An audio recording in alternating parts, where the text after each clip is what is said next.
c'est de se rendre compte qu'on a eu une révolution industrielle énorme qui a été l'avènement de l'Internet, mais on a eu une transformation du comportement des gens absolument fondamentale à la naissance des smartphones. C'est une révolution. Avant, on pouvait dire il y a le consommateur online, le consommateur offline. Aujourd'hui, l'offline, il a le téléphone, l'ordinateur dans sa poche. En permanence, il est connecté. Donc la transformation digitale, elle s'adresse à tout le monde, toutes les entreprises, pour leur dire votre consommateur est connecté. Il rentre dans votre magasin, il est connecté. Le showrooming est une réalité. Donc vous devez contrôler ça. Pour contrôler ça, ce n'est pas une question technologique. C'est ce qu'on se tue à dire aujourd'hui. C'est la techno, c'est juste un outil. Ce qui compte, c'est la stratégie. Donc aujourd'hui, l'enjeu de la transformation digitale dans les entreprises, c'est une affaire de board, de comité de direction, de patron. Le patron qui décide. Quand on voit les organisations, trop souvent, on a une direction marketing, une direction retail qui fait le vieux, et une direction e-commerce qui fait tout le reste qui est neuf. Ça, c'est pas de la transformation digitale.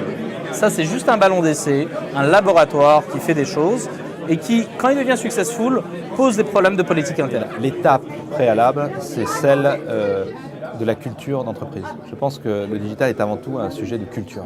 Et on parle de techno, on parle de marketing, on parle bien évidemment de ROI, d'efficacité, de data. Je pense que tous ces concepts ne sont utilisables et véritablement performants que quand on a la possibilité d'avoir les compétences et les talents, mais surtout une culture d'entreprise qui est tournée vers cette relation, et notamment cette relation client externe, digitalisée. Or, pour que ça fonctionne, il faut que ce qui est à l'intérieur fonctionne aussi. Et c'est là où souvent il y a un bug, c'est qu'on s'aperçoit que certaines équipes sont réellement up-to-date, réellement smart sur le sujet en matière de marketing digital. Des consommateurs le sont aussi, souvent bien mieux que les organisations elles-mêmes, mais les organisations ne suivent pas toujours.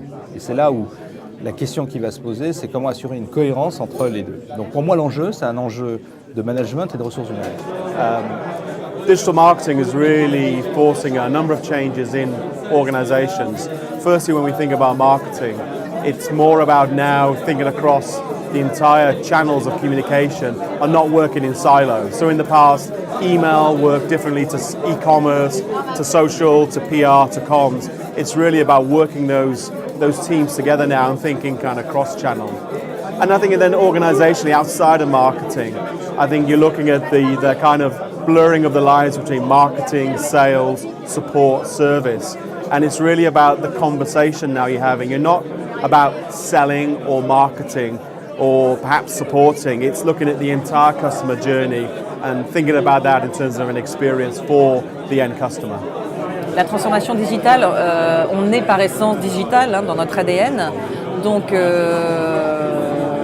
les enjeux, évidemment le marketing digital a évolué depuis ces dernières années et continuera à évoluer en permanence avec les nouvelles technologies.